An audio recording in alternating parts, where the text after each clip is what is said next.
I sometimes wonder, what damage will this cigarette or bidi do? Will this be the one that causes a stroke, that makes me a burden on my family? Or will it start lung cancer growth? Will this cause mouth cancer or heart disease? Or bring emphysema closer? Next time you reach for your cigarette or bidi pack, ask yourself, what damage will this cigarette or bidi do? Quit tobacco today. For help, call 1-800-112356 or give a missed call on 011-22901701. Smoking is injurious to health. Smoking causes cancer. धूम्रपान स्वास्थ्य के लिए हानिकारक है. धूम्रपान कर्क रोग का कारण है.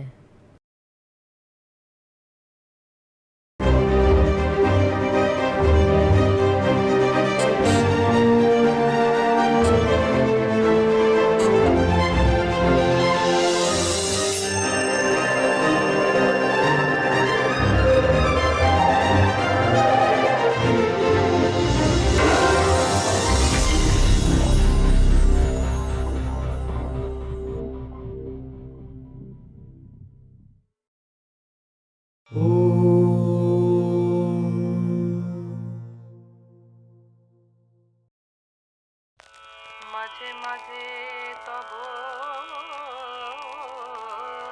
দেখা পাই কেন মেঘ আসে এ হৃদয় আকাশে তোমারে দেখিতে দেখিতে দেয় না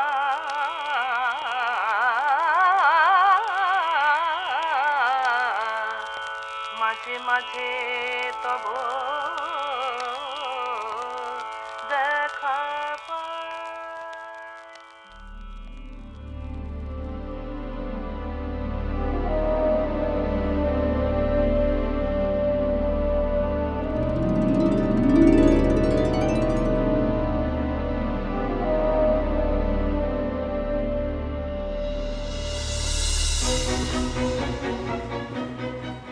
On the midnight of 15th August 1947, India raised its flag high.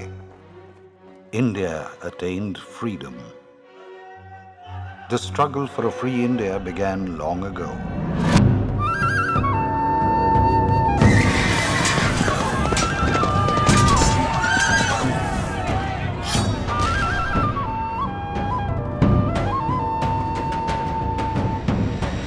In a radio broadcast from Tokyo, Khudiram Bose, one of the founders of the Indian National Army, INA, and the Indian Independence League, proclaimed, "This is a salute to him to whose inspiring call owes the birth of positive Indian nationalism. Sri Aurobindo is the foremost of those seers of Indian nationalism. I salute you, Sri Aurobindo. Bande Mataram." आखिर में मैं खुदा से दुआ मांगता हूँ कि वो हमारी फौज को आशीर्वाद दे और आने वाली सख्त लड़ाई में पूरी पूरी फतेह बख्शे. During his undergraduate days in Presidency College, Calcutta, Netaji Subhash Chandra Bose was greatly inspired by Sri Aurobindo. He writes, "Aurobindo Ghosh was easily the most popular leader in Bengal, a fearless advocate of independence. A mixture of spirituality and politics had given him the halo of mysticism and made his personality more fascinating. Aurobindo Ghosh is my spiritual guru. To him and to his mission, I have dedicated my mind and soul." When Sri Aurobindo openly became a part of the freedom movement, he spoke to the students of the Bengal National College, of which he was the founder principal. His message to them is a message to the youth of India for all times. The time has now arrived for our motherland, when nothing is dearer than her service. If you will study, study for her sake. Train yourselves, body and mind and soul, for her service. You will earn your living so that you may live for her sake. You will go abroad to foreign lands that you may do service to her. Work that she may prosper, suffer that she may rejoice. All is contained in that one single advice. The London Times says, he took a leading part in founding the extremist paper Bande Mataram. He was arrested on charge for sedition and detained in Alipore jail for trial. The proceedings against him dragged on for a year and brought a decisive change in his conceptions of his life's purpose. Nobel laureate Rabindranath Tagore offered his salutations to Sri Aurobindo. Aurobindo রবীন্দ্রের লহ নমস্কার। হে বন্ধু, হে দেশ বন্ধু, স্বদেশ আত্মার বাণী মূর্তি তুমি। তোমা লাগি নহে মান, নহে ধন, নহে সুখ, কোনো ক্ষুদ্র দান চাহ নাই, কোনো ক্ষুদ্র কৃপা। ভিক্ষা লাগি বাড়াওনি আতুর অঞ্জলি। আছো জাগি পরিপূর্ণতার তরে সর্ববাধাহীন। যার লাগি নরদেব চিররাত্রি দিন তপমগ্ন, যার লাগি কবি বজ্ররবে গেয়েছেন মহাগীত, মহাবীর সবে গিয়েছেন সংকট যাত্রায়, যার কাছে আরাম লজ্জিত শির নত করিয়াছে, মৃত্যু ভুলিয়াছে ভয়, সেই বিধাতার শ্রেষ্ঠ দান আপনার পূর্ণ অধিকার চেয়েছ দেশের হয়ে অকুণ্ঠ আশায়, সত্যের গৌরব দৃপ্ত প্রদীপ্ত ভাষায় অখণ্ড বিশ্বাসে। Muzaffarpur. This was a European club. On 30th April 1908 at around 8:30 p.m., there was a loud explosion. Those who threw a bomb were accurate, but they were mistaken in the identity of their target.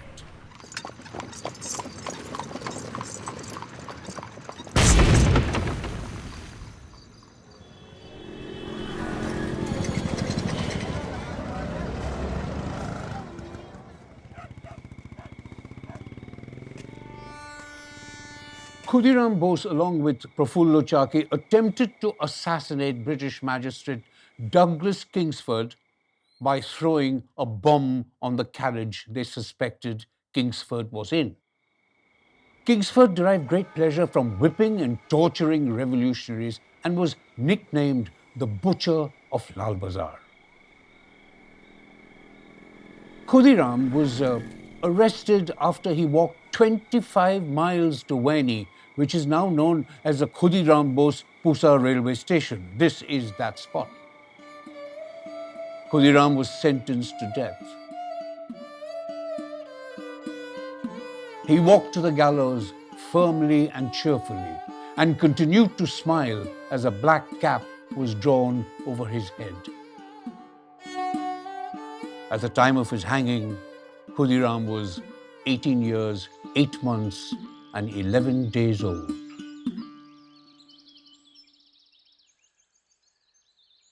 It was here at Mukama that Prafulla Chaki fatally shot himself before he could be arrested.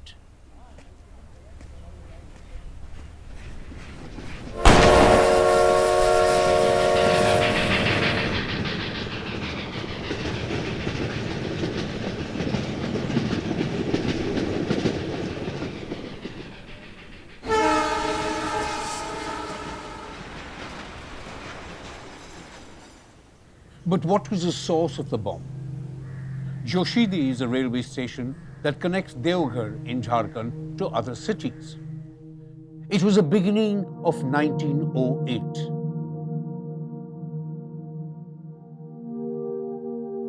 Barin Ghose, Sri Aurobindo's younger brother, along with Ulhashkar Datta, Prafulla Chakraborty, Vibhuti Bhushan Sarkar, and Nolinikanta Gupta, all revolutionaries were preparing to make a bomb.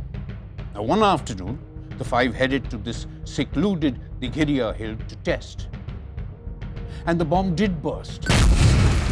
But the splinter hit Prafulla Chakraborty and he died on the spot. In the midst of all this, there appears a central figure, Barin Ghose. I stand today at that sacred place.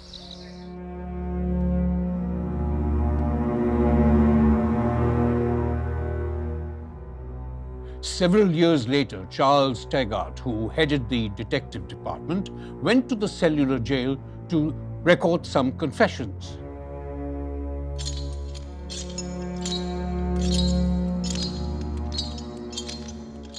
His report confirmed that the mastermind behind the revolutionary movement was Borokorta, chief commander. There are strong reasons to believe that Borokorta was none other than Barindro's Shejda, his elder brother Aurobindo Ghosh.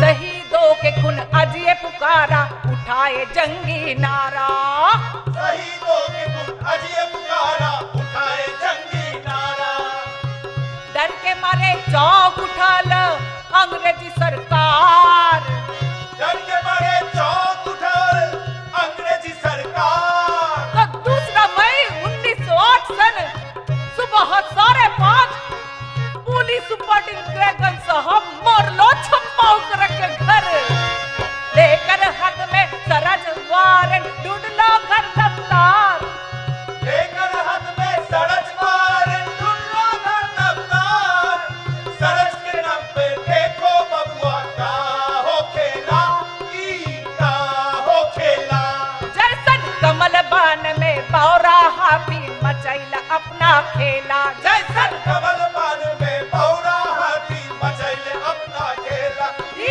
का हो खेला ई का हो खेला पूछो सबूत ना मिलो खास बगैर चिट्ठी अखबार कागजात और किताब बिगड़ लो साहब का दिमाग बड़ी डांट लो उनके खिलाफ का हो खेला ई का हो खेला अचानक एक सिपाही का मिलल मिट्टी का एक ढेला अचानक एक सिपाही का मिलल मिट्टी का एक ढेला साहब सोच लो ई जरूर भइले बम का मसाला साहब सोच लो ई जरूर भइले बम का मसाला ओ साहब डर गइले पुलिस डर गइले बा सरकार आजादी के जंग के आगे डर गइले सरकार हमर के आजादी के जंग के आगे डर गइले सरकार पर वो तो था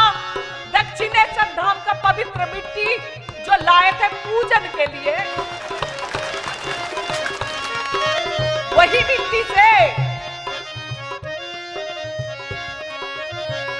मिट्टी से अंग्रेज डर गए लेवा का हो खेला ई का हो खेला डर के मारे चीखे ड्रैगन ओकरा के कमर पे लगाओ रस्सी और ले चलो लाल बाजार का हो खेला ई का हो खेला अरे बिना वारंट सबके बजाए कर लो रे गिरफ्तार कर लो रे गिरफ्तार कर लो रे गिरफ्तार कर लो रे गिरफ्तार फिर तक कमिश्नर हॉलिडे साहब हुक्म कर लो ओकरा के अभी भर दो जेल कोई न मिला उनसे बात न करम भेजो सल्टन से अंग्रेजी कानून वही करल ओकर भेजल जेल अंग्रेजी कानून वही करल ओकर भेजल जेल आलीपुर के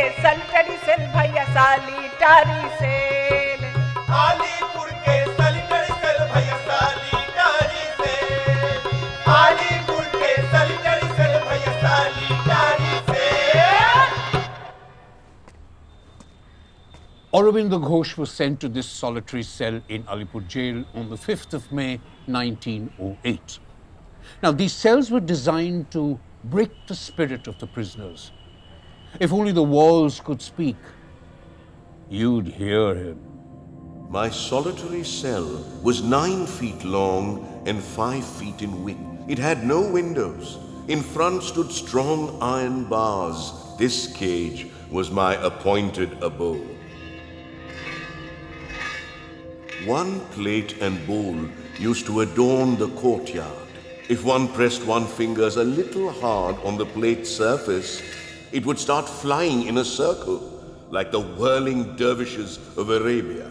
While whirling, it would attempt to slip away with the incomparable grub provided by the prison authorities. But more dear and useful than the plate was my dear multi-purpose bowl. It helped in the act of ablution. Later, with the same bowl, I gargled, bathed. A little later, took the lentil soup or vegetable soup that was poured into the same container. I drank water out of it and washed my mouth. Such an all-purpose, priceless object can be had only in a British prison. During rain and thunder, thanks to the violent Tandava Nritya, dance of the strong wind, a small-scale flood would take place inside my little room.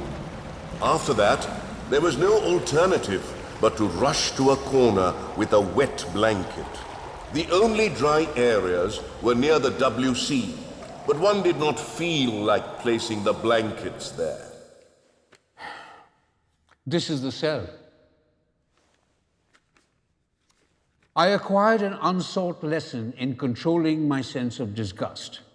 The entire procedure for defecation seems to have been oriented towards the art of self-control. 2 baskets with tar coating would be kept in the room itself. The sweeper would clean it up in the mornings and afternoons, but if one went to the privy at odd hours, as penance, one had to put up with the noxious and fetid smell.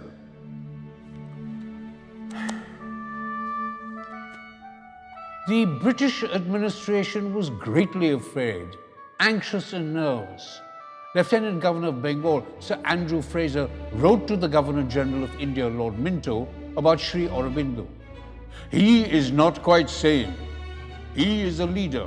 He is regarded and spoken by all, but he has kept himself like a careful and untouched general out of sight of the enemy. People from all walks of life came together to raise funds for the defense of Sri Aurobindo. There appears to be no likelihood of the Alipore bomb case coming to a close in the course of the present year. The prosecuting counsel, Mr. Norton, will therefore have a merry time of it, for he will get the princely sum of rupees 1,000 per diem. In its 18th July 1908 issue, the Boshumati published the following. Bengalis, if you have any heart, come forward to help Aurobindo. Srimati Swarna Kumari Devi has given rupees 100. Among the contributors is a blind beggar and a poor schoolboy.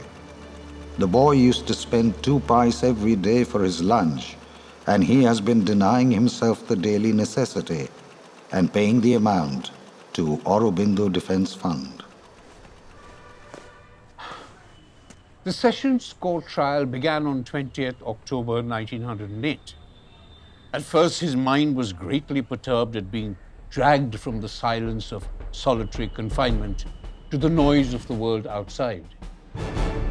He wrote, There was a small platoon of European surgeons who went along, and they all carried loaded pistols. At the time of our getting into the carriage, a band of armed policemen stood guard and did some marching behind the carriage, and the ritual was repeated at the time of getting down as well. Beechcroft আসছেন All right. Bande Mataram! Bande Mataram! Bande Mataram! Bande Mataram! Silence! Silence, please!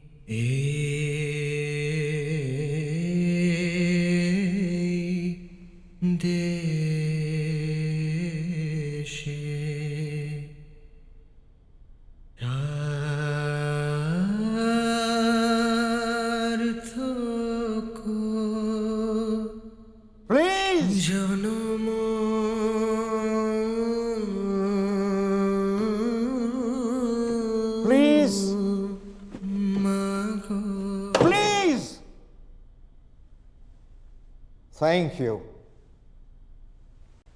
In the case of the Emperor versus Aurobindo Ghosh and Associates, the counsel for the prosecution, Mr. Yardley Norton, may now make his remarks. Your Honor, this case is as clear as crystal. I invite reference to exhibit number 295, otherwise known as the Sweets letter. In this letter, Barin Ghose writes to the main conspirator of the entire affair, Mr. Aurobindo Ghosh, where he clearly states, "Dear brother, now is the time. Please try to make arrangements so that we can all meet at our conference. We must have sweets, ready-made for emergency. I wait here for your answer." Sweets, Your Honor, is a mere euphemism for bombs. Another principal accused, Hemchandra, is the man who has put together all these coded messages. He is the one who has learnt the formula for making these bombs. Barin Ghose, in seeking the advice of Aurobindo Ghosh, has proved without any element of doubt that Aurobindo Ghosh was the main conspirator, the mastermind behind this entire operation to assassinate Mr. Kingsford. Your Honor, the extremists were so elated that they didn't know what to say. But before going into that, I would like to place on record exhibit number 239. This, under the heading Marriage Expenditure, has an item RIV, $52. It's a code name, Your Honor, for revolver. There is another item listed in the same section which says bridegroom. And this, Your Honor, was actually the victim, Mr. Kingsford. I would like to remind Your Honor that these extremists are so elated with what they think has been a wonderful victory that they want this spread throughout the land, and they want the same action perpetrated throughout the country. How can we ever allow something like that?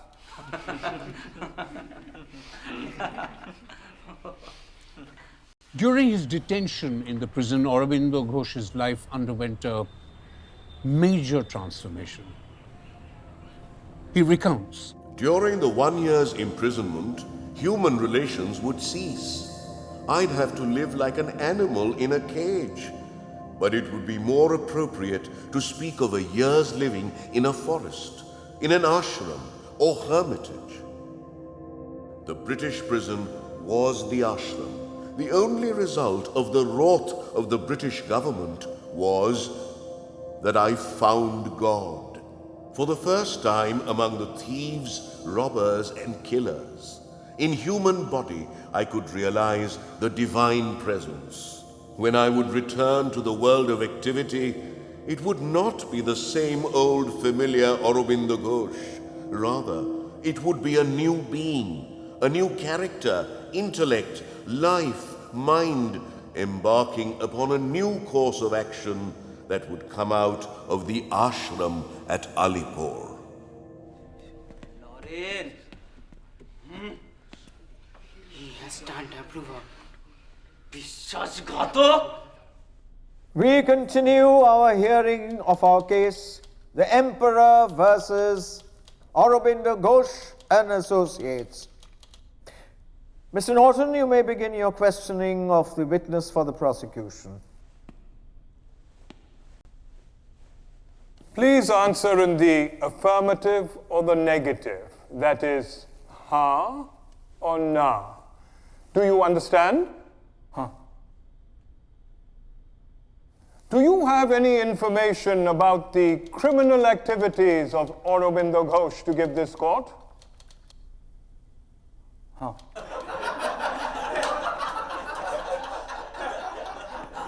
Would you say that Aurobindo Ghosh is the mastermind behind the dacoities that have happened in recent times perpetrated by the revolutionaries? Huh. It's a lie! Silence! Silence! Please do not disrupt the proceedings. Counsel, please continue. Is Aurobindo Ghosh the person referred to as Barakarta?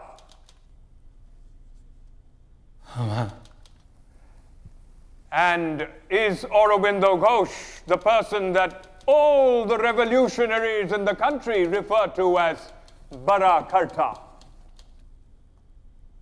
কি বলছে এসব মিথ্যে মিথ্যে কথা that's a লাই এসব চাষি দেবে মিথ্যাবাদী Please! And is his brother Barin Ghose referred to as Chota Karta? Huh.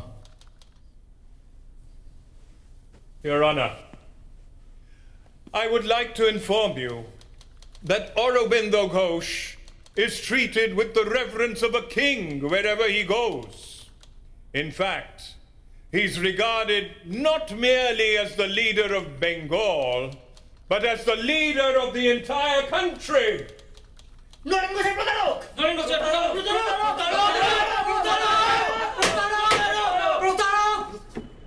Now, fearing for the safety of Narendra Goshain, the prison authorities shifted him to the jail hospital. Kanailal Dotto and Shotten Bose pretended to be sick and got transferred here too. Night, jail, hospital. Kanailal Dotto and Shotten Bose smuggled in 2 revolvers. They trapped Narendra Goshain at the jail hospital. Narendra is shot at.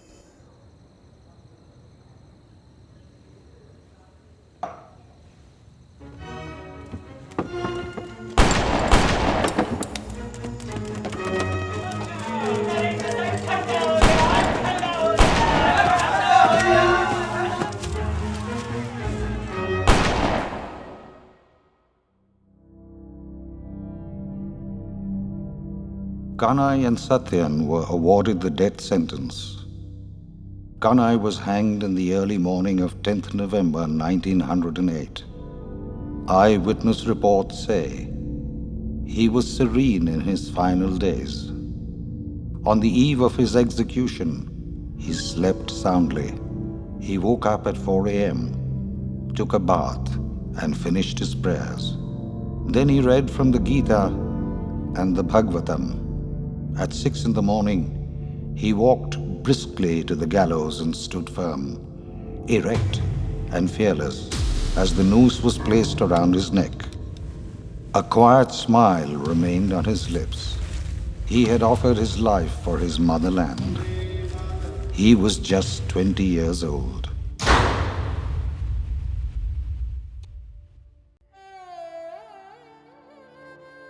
It is said that he objected to the hangman adjusting the neck rope and put it on himself with wonderful calmness and fortitude. His face brightened up with a serene smile. An Englishman who witnessed the hanging later asked Barin, "How many more do you have like him?" The scenes at the cremation of Kanai, who was hanged yesterday for the assassination of Goshain, the approver, were unimaginable. The body was carried through the streets with the face uncovered, and there were thousands who pressed around the cortege, while Parda women followed in closed carriages. A large crowd of mourners, numbering over 10,000, some 50% of whom were women, were eager to see the face. The body was cremated entirely in ghee and sandalwood. It was brought to the notice of the authorities that certain extremists intended to outflank the order of the government with regard to the cremation of Satyendra. Section 144 was imposed and the police all night was busy posting this notice. There were two very different sides to Sri Aurobindo's life and detention in the prison. One was visible for all to see, and the other known only to Sri Aurobindo. While the world outside buzzed with news, rumors, interpretations, and concerns, Sri Aurobindo remained unattached, absorbed deep within himself, experiencing the truths of Indian spirituality. He felt God fulfills several aims through a single event. He realized yoga could conquer weakness, that mental poise and reliance on Mangalmaya could not be affected even by years of solitude. Sri Aurobindo recounts, while meditating in the prison, Swami Vivekananda came to him. I was constantly hearing the voice of Vivekananda speaking to me for a fortnight in the jail. The voice spoke on an important field of spiritual experience. I felt Vivekananda's presence. He went on teaching me about the working of the higher consciousness, the truth consciousness. Swami Vivekananda had once declared, "The history of the world is the history of a few men who had faith in themselves." There's one word that you find coming out like a bomb from the Upanishads, bursting like a bombshell upon masses of ignorance. It is the word fearlessness. Sri Aurobindo had become totally fearless. Mr. Norton, you may proceed. The prosecution would like to place as evidence the personal letters of Aurobindo Ghosh to his wife Mrinalini. In these letters, he talks about madness. He is not a normal person. I present Exhibit 299 by 9. In this personal letter from Aurobindo Ghosh to Mrinalini, he talks about his madnesses. My first one is this. I firmly believe that the accomplishments, genius, higher education, and learning and wealth that God has given me are His.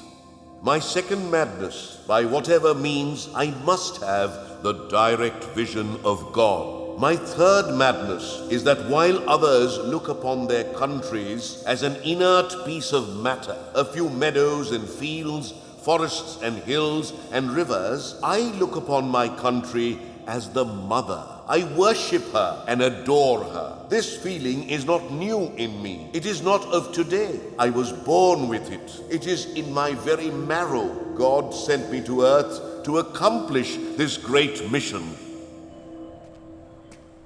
While confined within the cell walls, Sri Aurobindo realized God's omnipresence and that Shraddha, faith, and Atma Samarpan, a self-surrender, were the road to perfection. Thanks to my experience of these 12 months, I have been able to return to the world of action with tenfold hope, with a greater understanding of India's greatness, with redoubled respect of human character, the future progress and well-being of the motherland and the human race. Then something happened which I had not expected. The arrangements which had been made for my defense were suddenly changed, and another counsel stood there to defend me. He was there unexpectedly, a friend of mine, but I did not know he was coming. You have all heard the name of this man who put away from him all other thoughts and abandoned all his practice, who sat up half the night, day after day, for months, and broke his health to save me, Srijut Chitta Ranjan Das. Mr. Das, you may begin your concluding remarks. Thank you, sir. May I, Your Honor, sum up my arguments. I would like to quote from a statement made by Sri Aurobindo Ghosh.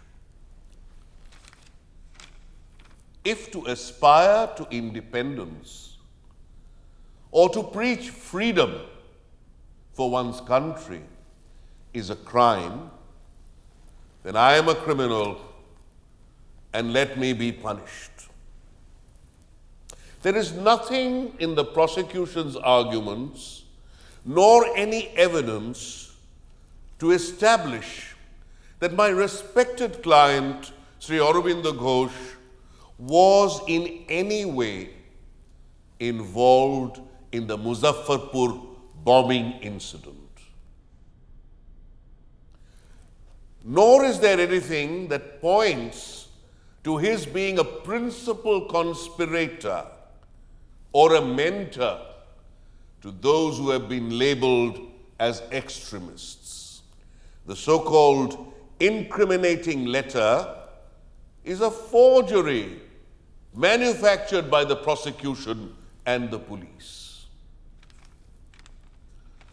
My appeal to you, Your Honor, is that a man like this, who has such offenses imputed to him, stands not just before the bar of this court, but that he stands before the High Court of history.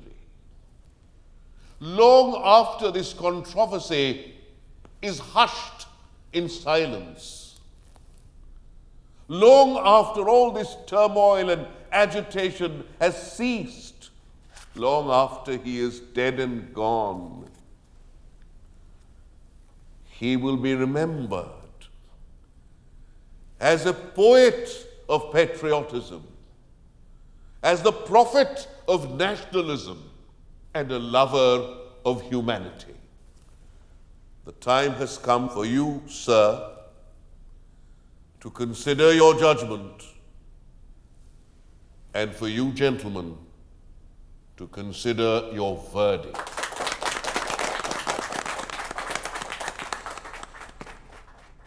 This was the courtroom. It was one of the biggest trials of the time. The documents filed numbered over 400 pages. The exhibits, bombs, revolvers, and many others numbered over 300, and the prosecution examined over 200 witnesses. মনে হচ্ছে পিচক্রফট আজ judgement দেবেন। হ্যাঁ, দেখা যাক। I now come to the case of Aurobindo Ghosh, the most important accused in the case. He is the accused whom more than any other the prosecution are anxious to have convicted, and but for his presence in the dock, there is no doubt that the case would have been finished long ago. It is for that reason that I have left his case till the last, and also because the case against him depends to a very great extent, in fact almost entirely, upon his association with other accused persons. The defense has hailed him as a revolutionary and a philosopher. Mr. Das argues that the idea is the same as that has been elaborated by European philosophers, that a government cannot exist against the will of the people. Now, what then are the chief points against Aurobindo? In the letters, we have had the ambiguous references to the movement requiring unlimited money. Now, considering the entire evidence, the association with several accused, the letters and telegrams exchanged, letters which were not addressed to Aurobindo Ghosh, or a piece of scribbling found in an old notebook in his house, I should hesitate before saying that his complicity in the conspiracy can be considered established on these facts submitted by the prosecution.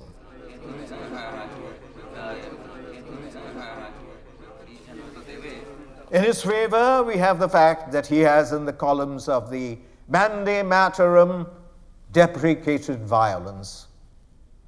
Now, the point is whether his writings and speeches, which in themselves seem to advocate nothing more than the regeneration of his country, taken with the facts proved against him in this case, are sufficient to show that he was a member of the conspiracy.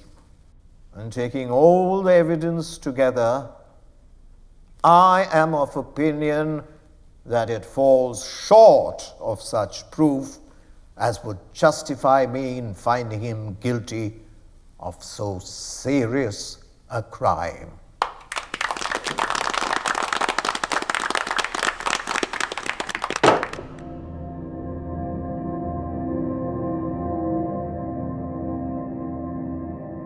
At 10 o'clock, 500 men, comprising armed and military police, were patrolling the many roads and by-lanes leading from the jail to the court. Within half a mile radius of the court, the roads were practically impassable. Sri Aurobindo thanked all those who stood by him and worked for his release through a letter in the Amrita Bajar Patrika. I attribute my escape to the protection of the mother of all of us, who has never been absent from me, but always held me in her arms and shielded me from grief and disaster. It is the love of my country which led me into danger, and it is also the love of my countrymen which has brought me safe through it. The Modern Review wrote, Aurobindo was the one who rode the whirlwind and directed the storm. He was the one who alone among Indian politicians displayed no nervous hesitation to claim freedom in the widest sense of the term. His 1 year's seclusion in jail has deepened the strength of his faith and has brightened, not quenched, the fire of his zeal. He is like gold, thrice tested in fire. Sri Aurobindo was released from jail on the 6th of May 1909. He had been in prison for exactly 1 year, and 24 days after his release, Sri Aurobindo was at Uttarpara.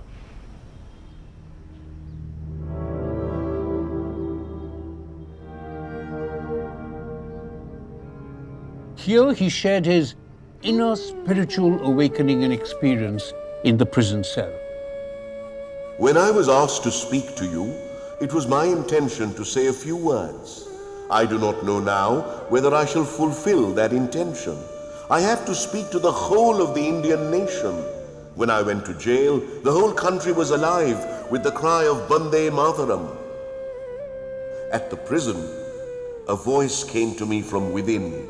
Wait and see. Then he placed the Gita in my hands. His strength entered into me, and I was able to do the sadhana of the Gita. I was not only to understand intellectually, but to realize what Sri Krishna demanded of Arjuna, and what he demands of those who aspire to do his work. Sri Aurobindo expressed his realizations while in jail. The Sanatan Dharma is life itself. It is a thing that has not so much to be believed as lived. I looked at the jail that secluded me from men, and it was no longer by its high walls that I was imprisoned. No, it was Vasudeva who surrounded me. I walked under the branches of the tree in front of my cell, but it was not the tree. I knew it was Vasudeva. It was Sri Krishna whom I saw standing there and holding over me his shade. I looked at the bars of my cell, the very grating that did duty for a door, and again I saw Vasudeva. It was Narayana who was guarding and standing sentry over me. I looked at the prisoners in the jail, the thieves, the murderers, the swindlers, and as I looked at them, I saw Vasudeva. It was Narayana whom I found in these darkened souls and misused bodies. When the case opened, I looked, And it was not the magistrate whom I saw. It was Vasudeva. It was Narayana who was sitting there on the bench. I looked at the prosecuting counsel, and it was not the counsel for the prosecution that I saw. It was Sri Krishna.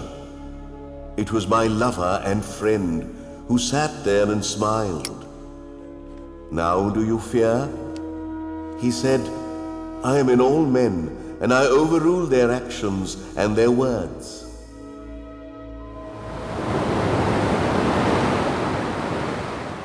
With Krishna by his side, there was no place for any fear. Otherwise, with death staring in the face, how could he compose such a poem? With wind and the weather beating around me, up to the hill and the moorlands I go. Who will come with me? Who will climb with me? Wade through the brook and tramp through the snow. Not in the petty circle of cities cramped by your doors and your walls I dwell. Over me, God is blue in the welkin. Against me, the wind and the storm rebel. I sport with solitude here in my regions of misadventure have made me a friend. Who would live largely? Who would live freely? Here to the windswept uplands ascend. I am the Lord of tempest and mountain. I am the spirit of freedom and pride. Stark must he be, and a kinsman to danger, who shares my kingdom and walks at my side.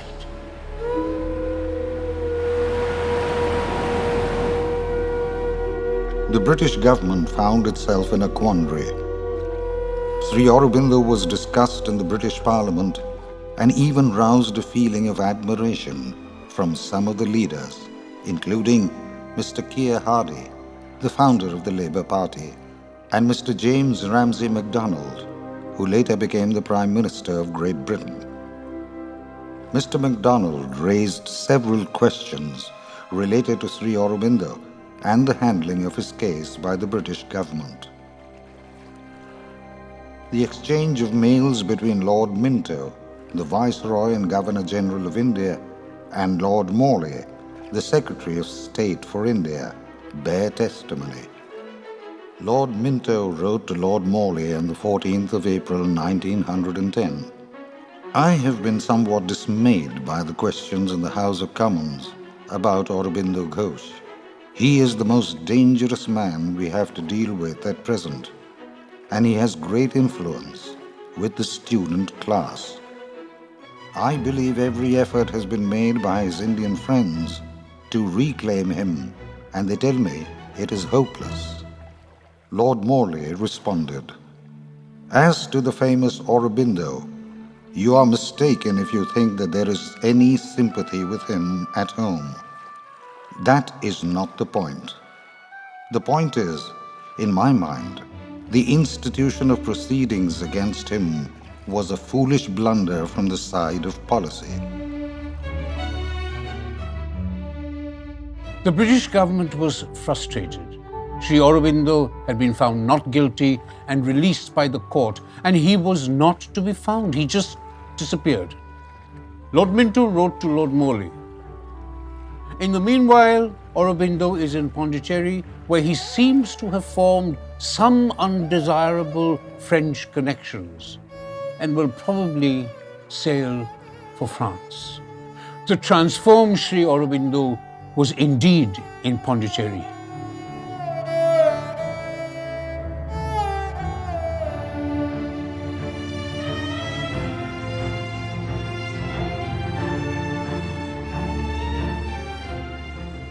I heard the Adesh, go to Pondicherry.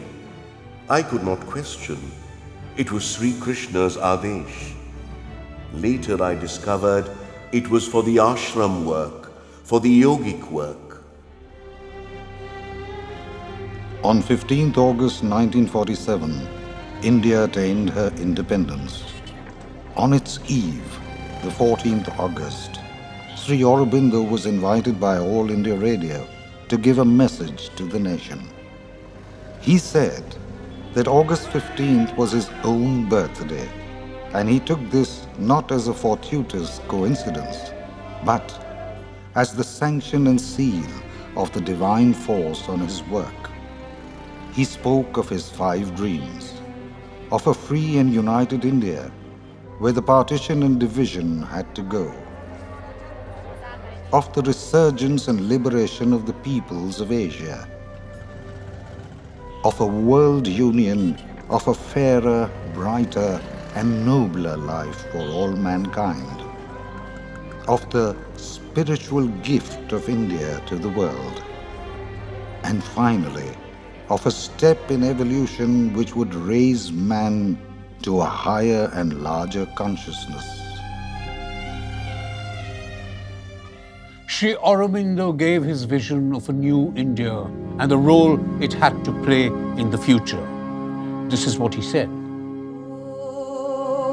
August 15th, 1947 is the birthday of free India.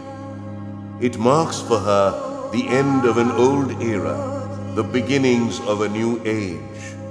But we can also make it by our life and acts as a free nation, an important date in a new age opening for the whole world, for the political, social, cultural, and spiritual future of humanity.